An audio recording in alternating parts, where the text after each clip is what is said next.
Okay. Yes, so this is the beginning. Complaint to establish paternity form. Kajal, sorry, we're seeing your playground, not the interview if you're running it. Oh, okay. Yeah, and also let's start with the form so we know what's motivating the interview first, and then go to from there. Can you all Actually, see since it? this might be the thing to think about is this audience. The audience is not just you right now, since we're recording this. It might be whoever's taking this over. So just to give them an overview of the form. This is basically what we're trying to do, and then jump to the interview. Okay, so can you all, what do you all see now? Or on my screen? The interview. Okay, so this is the form itself. This is what you want to see first. Yeah, so this is the complaint to establish paternity. I think you guys can see that. And now I'm back at the interview. So.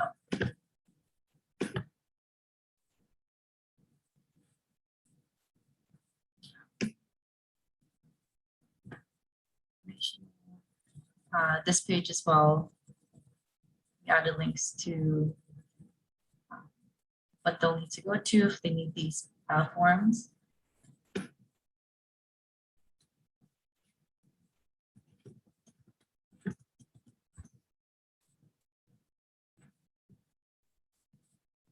I'm not supposed to talk through this one.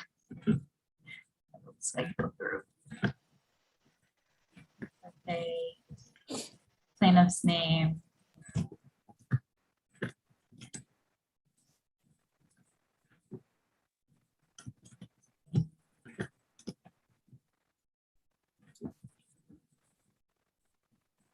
Relationship. Parents. So, Kajal, just so some of these are new since the last time we talked, right? And are these kick-out screens related? So we moved, the kick-out screens will be after we gather the users, defendants, and child's information. As well as the relationship. Yeah, so this way it's more personalized when we get to the kick-out screens, which is something Caroline recommended. Okay, sorry, thank you. Yeah. So now we're at the kick-out screens. So if you were to say yes, if the parties were married, it would just like redirect you, and we linked it to I think Mass Legal Help page. So we'll say no, keep going. This is also a kick-out screen. It'll take you to the same page if you say yes. So we'll say no, keep going. This is also a kick-out screen. This is something that I believe we're gonna, or something that Caroline recommended we doing, is to automate the 300 days before the child's birth. So that's something I think. Yeah, that's not MVP. That's beyond MVP. Okay.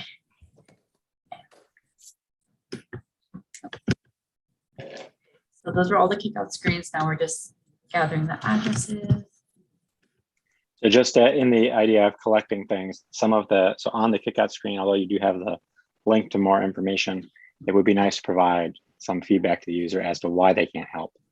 Being it's like this form is only for unmarried, or this form is only for, so just so that there's some context.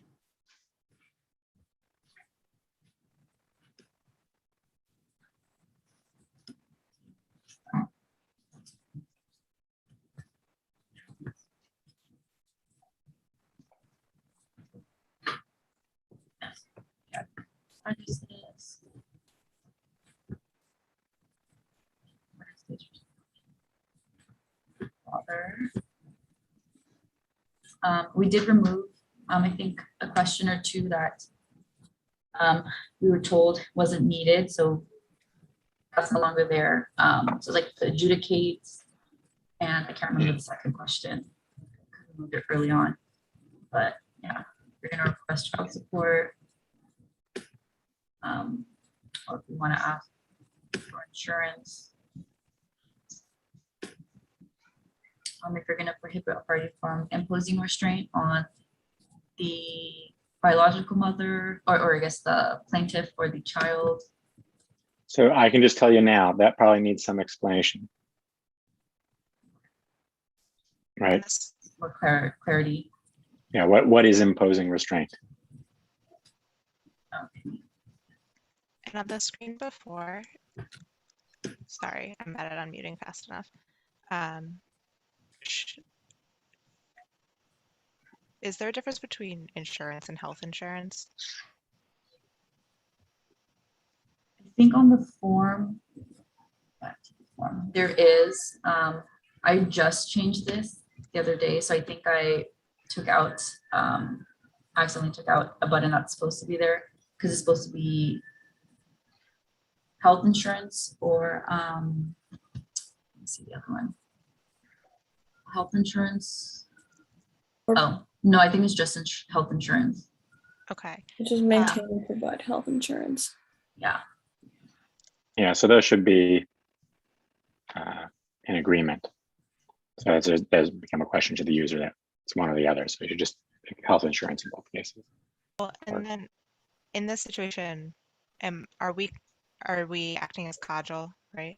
Is that the name you put in for like the Yes. user? So does it make sense to present that? that is an option on the form.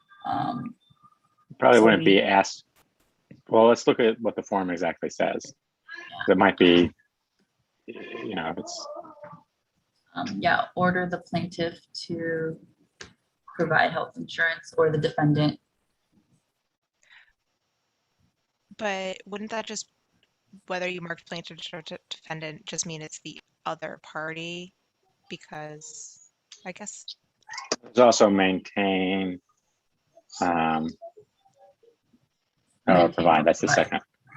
Yeah, so like, okay, So if the only, I think, Audrey, if I'm guessing right here, you're thinking that basically it's like, really the option is either I do it or you do it. So,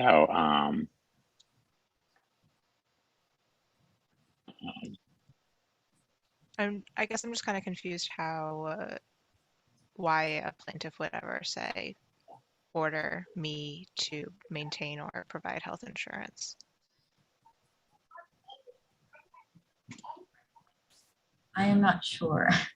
I don't think that's anything we talked about our SME with, so I'm not 100% sure. Yeah. This brings up an interesting question about the use of this form. When it's referring to plaintiff and defendant, is it anticipating an existing case? It's always going to be starting a new one because that's what Kate said. She said that there's not going to be, there's never going to be an attorney for this form. There's no docket number. And we're always This starting is- a case. So this is okay. So this is always starting the case. Then the plaintiff is always you. The other question that we ended up taking out was the plaintiff is, it's right above the two, Department of Children and Families and Agency. So maybe that would make more sense if the plaintiff was one of those. But Kate said that we'd never be one of those. Right. Yeah. Well, also if the plaintiff was them, then it definitely wouldn't do it. Also, Yeah. so could there be a situation where like, the plaintiff is the father who wants to care for the child and is like being kept, like, you know, say they have better health insurance and they want to have Yeah, rights if the to be able form- to provide? I guess that makes Yeah. sense. If the form provides it, then there should be a means to provide it. I think the thing that's just a little Okay. awkward about the there are at least two things awkward about the language as it is. So let's look back at the language. One is so you could maybe change it. Are you requesting an order for the defendant to maintain or provide insurance? Okay.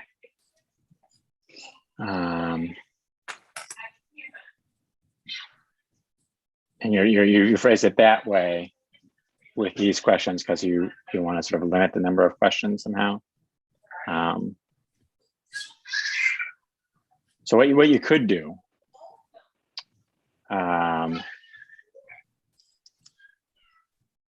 So right now, if you say no, obviously that gets rid of this. If you say yes, then it's going to ask maintain or provide, correct? So are you requesting or meant to maintain or provide insurance?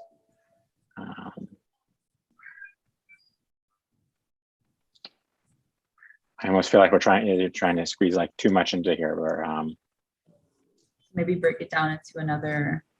yeah, you could probably make it into 2 questions, yes or no. Who do you want, maintain or provide? And then who is maintaining, who is providing? Okay, so break it down into 3. Yeah, instead of 2. I generally like to keep it as few questions as possible, but you also want to avoid anything that looks like a compound question. And this is not a compound question, but by coupling it with the selections, it sort of starts to become one. And I think that is a little can be a little confusing. But Audrey, do you have thoughts? Are you saying a question for, are you asking for maintenance or providing health insurance, and then a selection for maintain and provide, and then who is the next question if they say yes Well, to one? yeah, you could combine it into 2 questions that way. You could do, are you requesting in order for the defendant to maintain or provide insurance? And you could say maintain, provide, no, or maintain, provide, neither, right? And then you could ask who, and then that gets at you just to 2 questions with not quite the same weirdness here. Good reinterpretation of what I said, Aubrey, to make it a better thing. I don't know. Yeah, that would. It keeps it 2 questions and makes it a little clearer, I think. Because you've kind of mixed the maintain and provide with the who in this question, and that would keep it separate. Yeah, I think I had actually originally suggested they had all 4 options: codule, maintain and provide, or maintain, codule, provide, dev. And I think that This is good. is compound, so 2 questions. Okay. So we'll select no for now. Next question.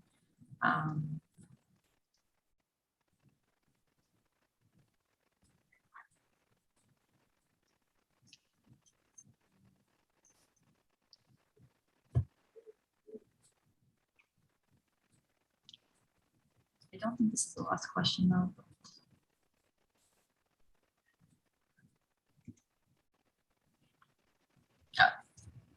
Yeah, as you said, this one needs, I guess, a little bit more clarity on what this means. I'll just go ahead and put prohibit. What does it mean? I don't practice that family law. What does it mean to impose restraint? Right. Well, I'm assuming it means like the custody. I didn't look into this question, so I'm not 100% sure, but I can look into that and add that to the definitions. Yeah, this is one to figure out. I would know what it would mean in an educational context. It would mean you can actually hold the student. So I suppose if you were making someone if one of the parties was something like DOC or something, maybe you were not DOC, but like one of the other, whoever the other folks are, maybe you're saying can't. I don't know. So worth figuring out. We'll clarify. Yeah. Okay. And then if you're requesting custody, then it's granting either the plaintiff, defendant, or no. But I guess this is kind of similar to the other question. Yeah. Where break it down. So it's funny because when I hear "Are you requesting custody," I read it as like "Are you requesting custody?" Right. But yes, I can see here. This is like, so maybe this is a question as.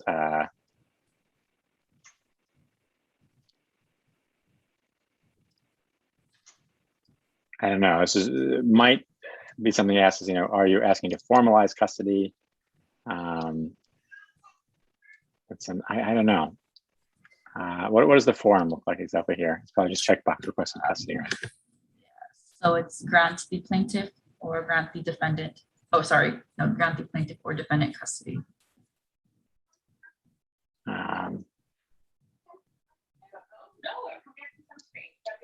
Of the child. Yeah, I guess the interesting question I have for an SME is, what's the default? If you don't tick that box, it's just your custody is with whomever custody was. So is this really a change in custody, asking for a change in custody, or is it asking to formalize something that's already? I guess I'm not quite sure on when people would click that, right? Is it only when things would change, or would it be to reaffirm something that was already the case? And yeah, I think this was one of the questions that we kind of had a long conversation about right after Caroline's feedback. She was like, it's confusing because they can't actually use this form for that, right? They'd have to add subsequent filings, Mhm. right? Was that her feedback? And I remember. I think that's it. Yeah. So if I had chosen, if I was a personal representative up here under question one of like the mother or the father, then I think that's something that they would use. So it does get a little confusing because it would kind of just be based off of if Right, you're so- already the guardian or custodian, you wouldn't need that.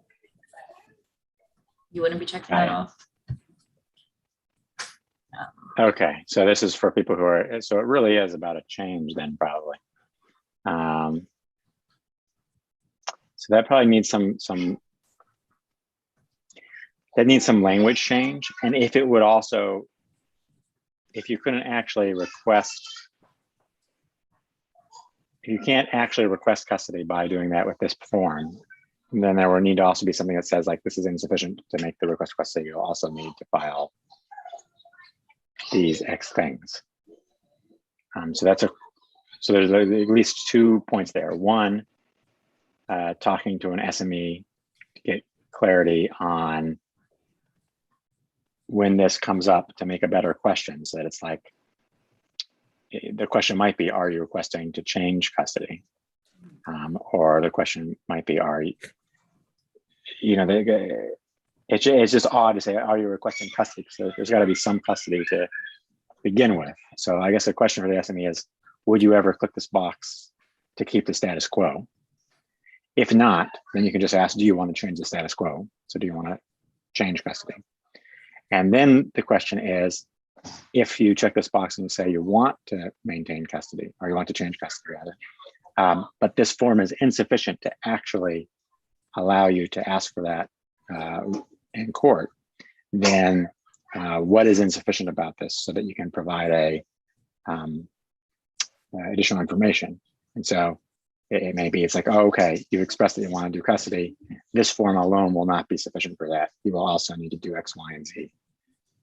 Or you'll need to also do other stuff. We're going to tell them what all the other stuff is, because then we get doing that other form. But we should let them know that it's not sufficient. That it's not sufficient.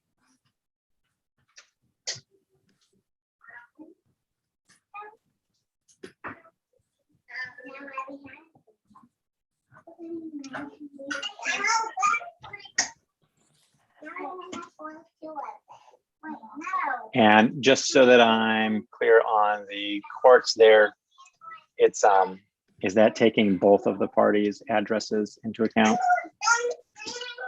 Did you put in multiple addresses? It's supposed to take the one of the kids, the child. Good, okay. Yeah, because I know that sometimes some of the family law stuff, the jurisdiction gets a little complicated because there can be multiple parties in different places. But if it's tied, if the SME said it was tied to the location of the child and you put in the child's address, then cool. Yes. And then just waiving court fee. And then it links to the form that we already have. I think it's the form that you sent, Aubrey. Either the form you sent or the form Caroline sent. I can't remember who sent it, but someone sent it, so it links to that. And it refer to the following link is a little non-plain languagey.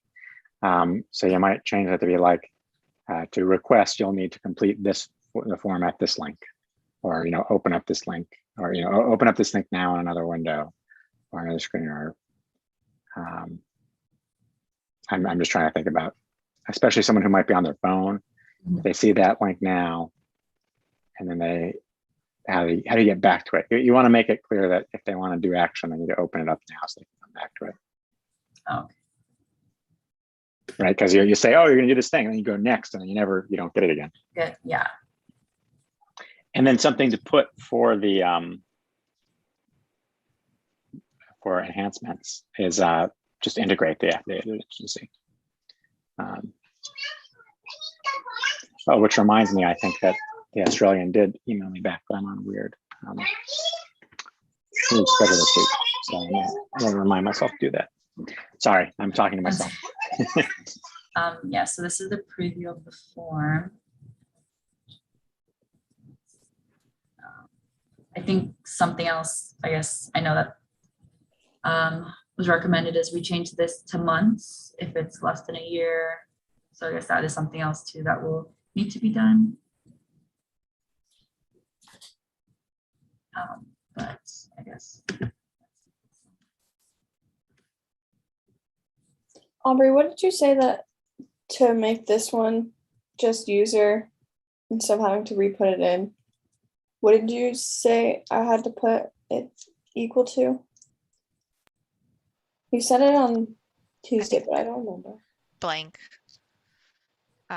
is like the fastest workaround. But this is actually, I think this is coming from, no, never mind. You didn't actually embed the affidavit of agency. Yeah, you can like set the attorney information, like first name, last name to blank, which I can find somebody who's done that and send you a code book. Well, I think it's just going to be user because there's not going to be an attorney. So it's basically just your signature. Oh, sorry. Yes. I will also find one that does that. Okay.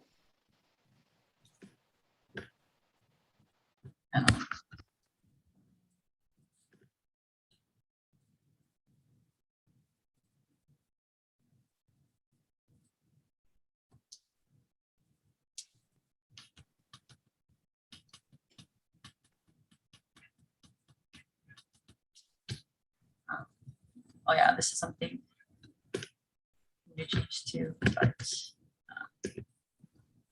want to do the form again. So why was it giving us two links? Are there two forms?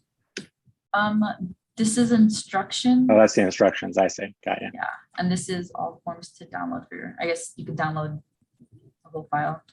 Yeah. I'm realizing that design is not the clearest. Maybe there should be a horizontal or Aubrey, has there been a lot of talk about this design?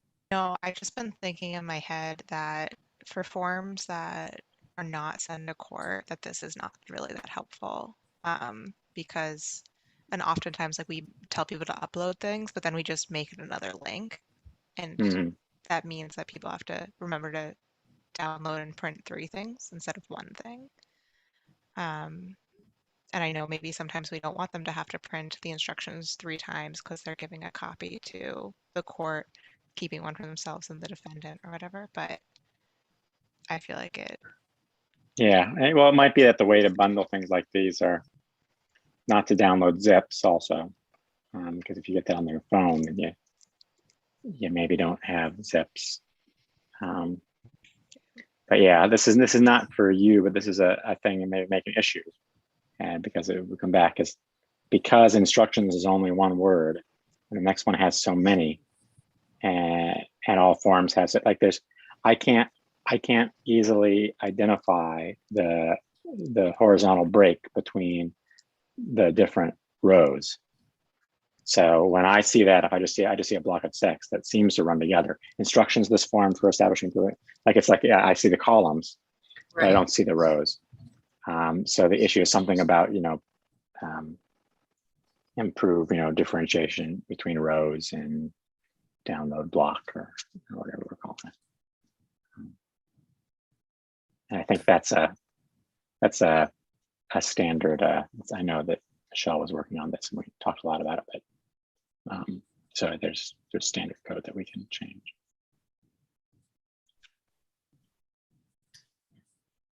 Should I send it to myself? Sure. Okay. So I can't remember what it was, but we had a long discussion about some of the order, and there was something else that we were kind of spiraling about. Oh, about the different scenarios. Right. Is that what you're referring And to? Kajal, you don't want to, and just remember, you want to pause your sharing screen if you want to go over and check your email. Oh, So okay. we don't need to see your email. Okay, there we go.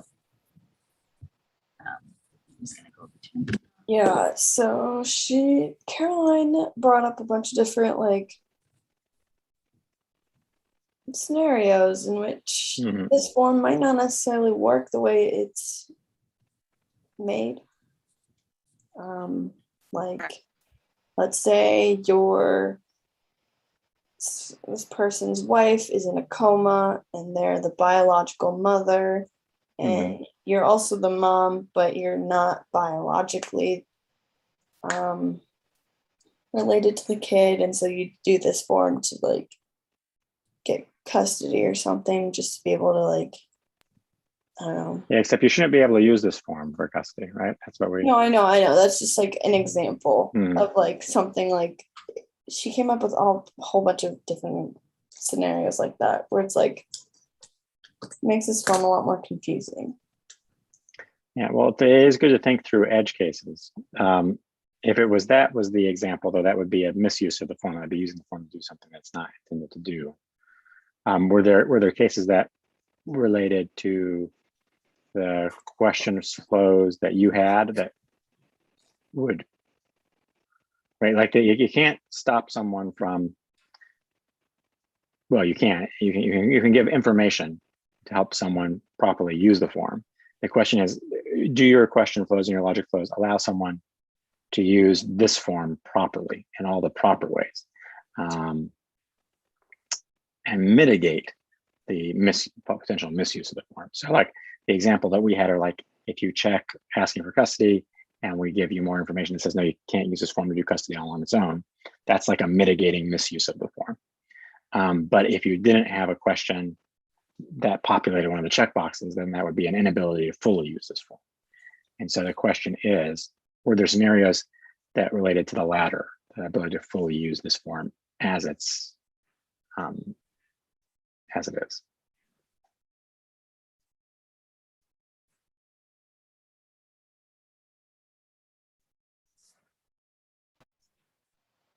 And I don't know the answer Yeah. because I wasn't there.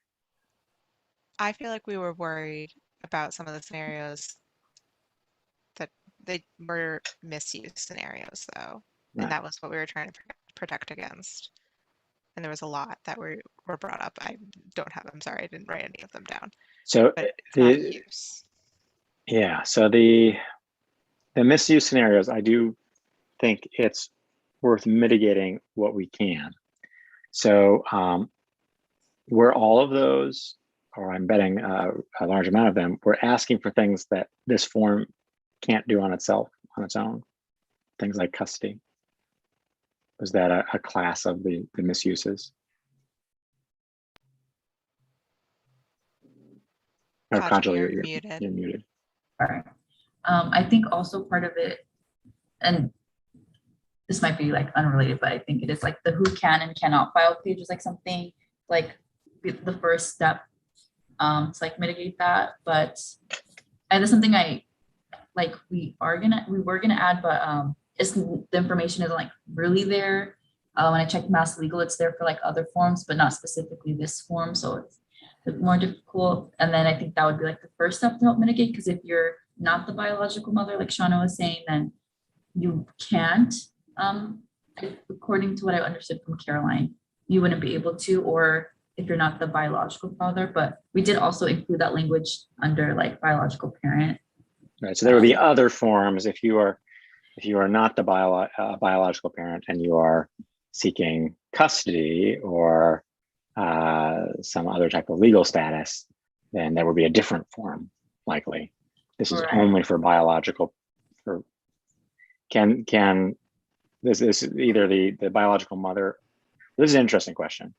Can a non-biological mother file this for a biological father?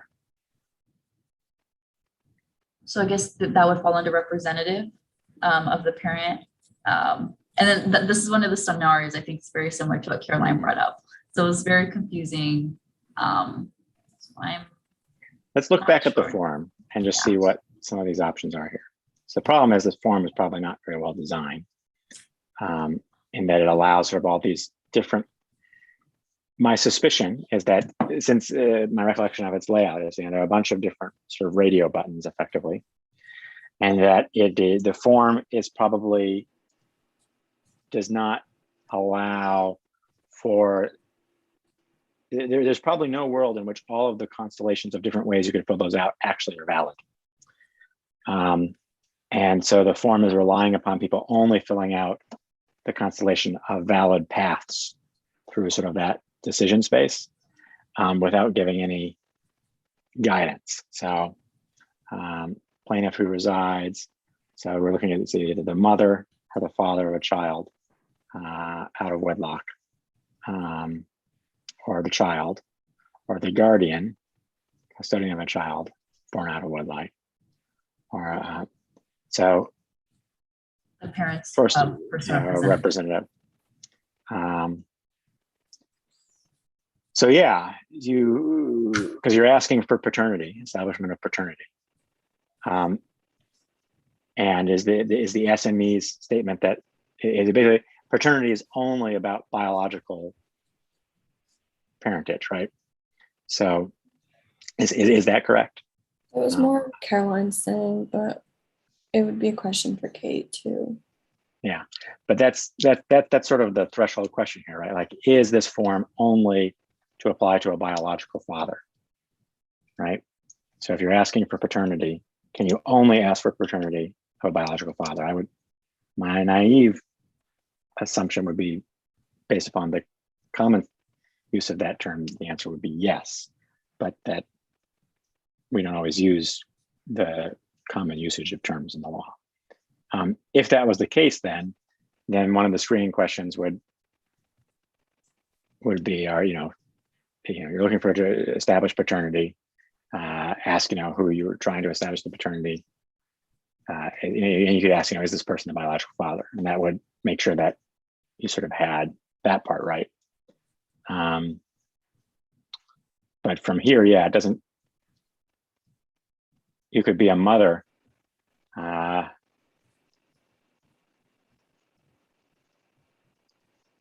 there's an interesting question as to whether or not this form itself should have said biological mother or father in that first line.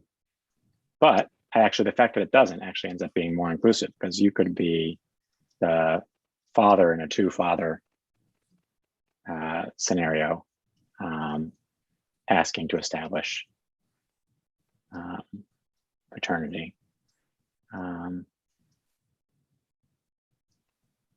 I think the only hard constraint would possibly be on the father for whom you're trying to establish paternity. But yeah, so I think the issue is you just get this weird combination of things, as we were seeing with the custody, which then makes it such that you wouldn't ask for, if we go down to those other checkboxes, you wouldn't ask it, the form to grant custody if there was already custody in a way that you liked it. And there are probably some scenarios where you're just never going to ask for that. The problem is with these sort of tick boxes, someone can just they could tick all the boxes and they would be, it could be internally inconsistent, right?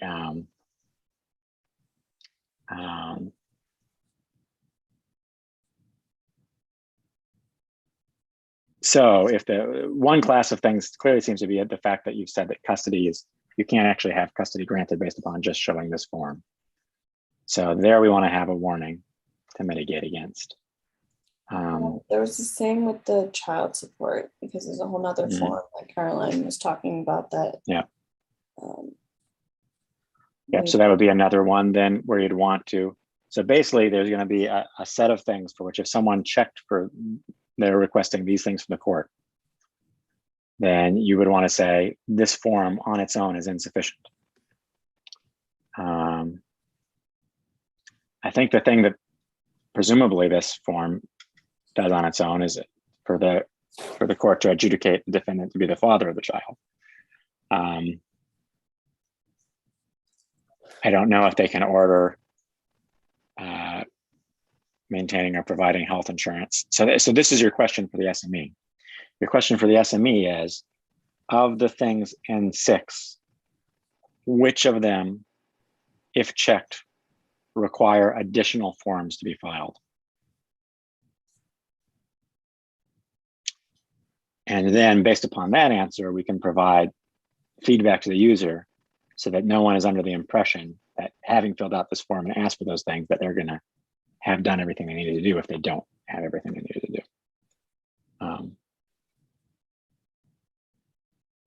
Yeah, so I think that's the SME questions. Which of the things in 6, which of the things in 6 is this form insufficient? And then I do think that probably is, just given the nature of this form. If I just found this, you always want to think about if someone just finds this form separated from anything else, could they use it in such a way that, as we're sort of thinking about, like, oh, well, I asked for custody, I asked for this, I asked that, and then I show up on my court date and I don't have any of the things I need. Now, presumably what would happen, actually, it wouldn't get to that point. It would go to the clerk and they would be like, you don't have what you need. But it's the same sort of idea. That being said, I think that's the only thing that would, I think that's probably an MVP. And the reason I say that's an MVP is because the answer is very simple, which is to say that the answer can just be, tell them when they fill out the form, if they clicked one of these things, that they need to do something else. You don't tell them all to something else. You just tell them that they haven't done everything they need to get that thing.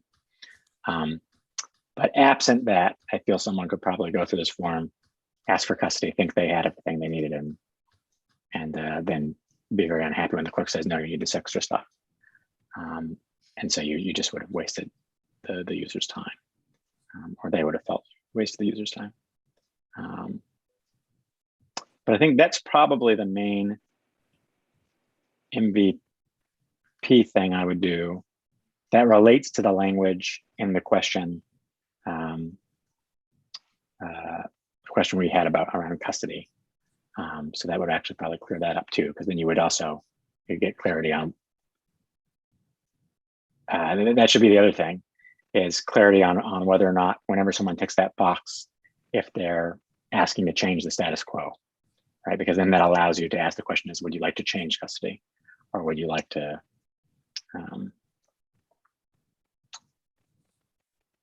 although some of those things you might not be asking to change, you might, I mean, like the order, the health insurance, you want them to maintain, right? So you might say, what you're doing is you're saying, don't take it away.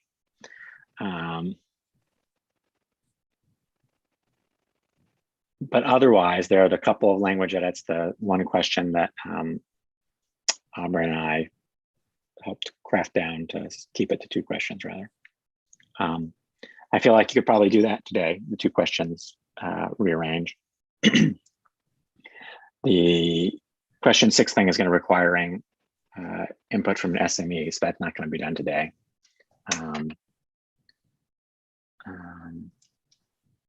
But otherwise, I think it's in very good shape. I mean, it really is just got to ask an SME which of these things so that I can add some more language.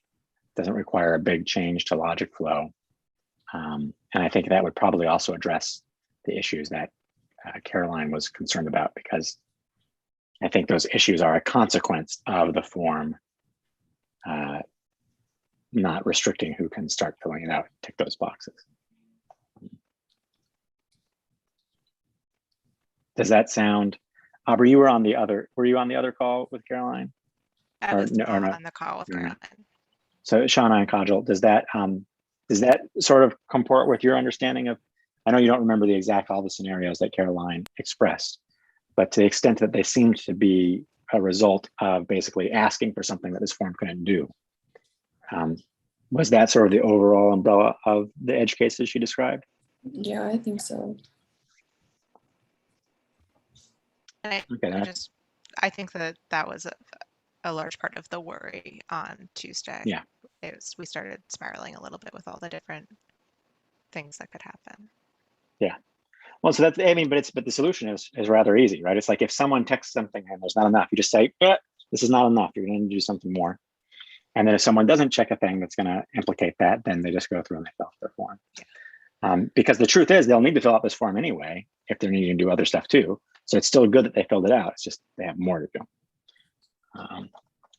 One last thing about their forms that they have to do, and I'm sorry if you just had a conversation about this. I was looking for the definition of who the parent people were and whether it was biological. Just I was trolling around, but MassGov says that this form has to be filed with the affidavit of care and custody. Do we Which have I think we anything like have. that? Okay. Yeah. Okay. So that would be another one like the affidavit of indigency, which the MVP solution is to link to that form the same way we did the affidavit. The other issue to add is to eventually integrate that. So I do have one link. I don't know if it's Mhm. the correct, I mean, I know it's like the form, but I don't know if it's the one that you all are talking about, like the one that. yeah, if you just went to the court forms online and looked under family for affidavit of care and custody, I think it's there. I remember Caroline saying that we did need to put that form in. So I think Yes. that was, we do have it because of that. If Yeah, it's we do. about, yeah, then I Affidavit, linked it in there. disclosure Yeah. care or custody. So yeah, so that would be one, that would be something to say on the screens, and then something also to add to the instructions, which I think would be the case with all of these things. You'll probably always want to sort of repeat yourself with the stuff on the screens and the instructions in case someone doesn't see one or the other, or to remind people that, oh, there's this thing when they're going to get the instructions to look at it. But the long-term solution is obviously to integrate those forms, but a intermediate MVP solution is to notify people, direct them to those forms. Mhm. Yeah, it says that we need a copy of the child's birth certificate and then the care custody thing, but That's what it says in the Caroline- instructions now. Yeah. yeah, and then she also told us to put in Oh, a perfect. Yeah. genetic thing Yep. That's exactly what. because And it's in the instructions already. So that's already there. Great. yeah, if you're the Yeah, this father, is- you're not necessarily going to have the birth certificate. Right. Yeah, so this is like, I think on the second or third. Yeah, I remember it. I Slide. remember Yeah. reading over the motion for generic marker testing form and being like, oh, what's that? Okay, so good. So that's already addressed. So that's fine. So that in the affidavit, it's already addressed. So there's not that. So that's met MVP on those parts then. So it's the larger enhancement of eventually integrating those forms. So yeah, so that means that really the MVP thing is, so really it's just a little polish on the question ordering flow thing that you can do today. And then it's someone reaching out to the SME to determine the implications for ticking the boxes under number 6. And then likely the solution is simply adding stuff to a screen and to the instructions to inform people what additional steps are required in those instances where they tick a box that implicates additional steps. But that's not, as we've talked about, it's not a main change to flow or anything. So that's very close, which is good because it means that someone else can just sort of take that and run with it. You're welcome to try to reach out to an SME in the next couple hours, but I have a suspicion that you will not get a reply back. And, you want to make sure that any way you reach out would be a way that you would still be able to get the reply and pass it on to someone. So don't want to ask someone a question and then they respond back in the dark. We just got a new SME, so maybe somebody who picks it up can introduce our new SME. Perfect. While Kate's on leave, so awesome. All right, do you guys feel better? It's very close. Good. It's very close. You've done a lot of work there, and I can see it's, so you should be proud of what you've done. Just needs to get a little bit closer before it hits the MVP, and it's just because we want to mitigate those situations. Great. But I think